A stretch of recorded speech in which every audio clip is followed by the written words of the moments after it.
so ngba tá Aunty Jaiye ń sọ̀rọ̀ problem Aunty Jaiye nìyẹn èmi náà ní problem tèmi ẹ jẹ́ n face problem mi ẹ jẹ́ n face èmi oníkálùkù ló ní problem títí ẹ ọ̀rọ̀ tá Aunty Jaiye ń sọ problem tí wọ́n nìyẹn tá Aunty Jaiye bá dúró sórí ẹsẹ̀ ààrẹ tó bá máa fi sọ̀rọ̀ kan irú èmi ti bá sọ̀rọ̀ ayé máa tètè listen because àwọn èèyàn mọ̀ pa ìkà làwọn Ìyábọ̀ but the moment ẹ bá rí mi pẹ̀lú Ìyábọ̀. ẹ̀yin èèyàn mi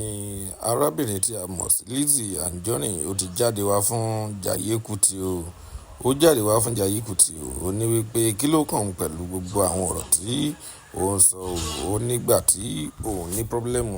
wípé JAIYE KUTI náà kò bá òun rà níbẹ̀ ó nígbà tí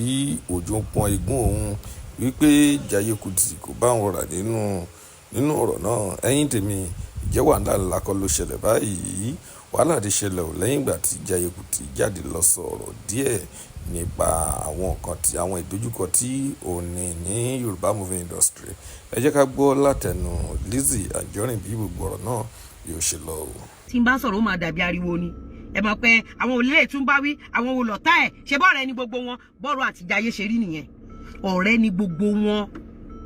gbogbo tá Aunty Jaiye ń sọ yẹn wàhálà gbogbo wọn nìyẹn ìṣòro wọn nìyẹn kán lọ fèsì ara wọn ọ̀rẹ́ ni gbogbo wọn kò kàn wá àbókàn wá ni Mia ṣó kàn wá I love Lizzy ṣó kàn wá Juliet Adekola kí ló kàn wá ń bẹ̀ Prince Kailolo my fellow landlord ṣó kàn wá ìwọ̀nba nìyàn máa ń forí gbógun ológun mọ́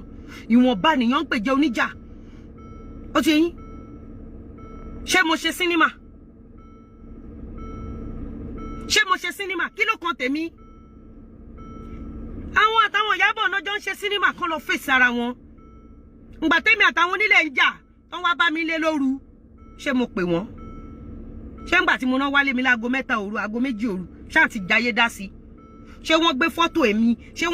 èmi àti Aunty Jaiye sẹ́gbẹ̀ ara wa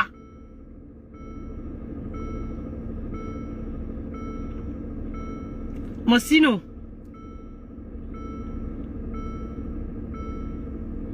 kùkùn wá ẹ rí pé píìsì ń lọ gbogbo ẹ ti ń lọ létòlétò ibi tógun ti bẹ̀rẹ̀ gangan ogun ti lọ parí síbẹ̀ abogun ti parí síbẹ̀ gbogbo ogun tí Ìyábọ̀ Òjó gbé pátápátá tẹ́ bá wo bí kíní ẹ ṣe orí àwọn onítíátà ní kéèsì yẹn ti bẹ̀rẹ̀ mi ò quit tíátà bọ̀ mi ò ṣe tíátà mi ò produce movie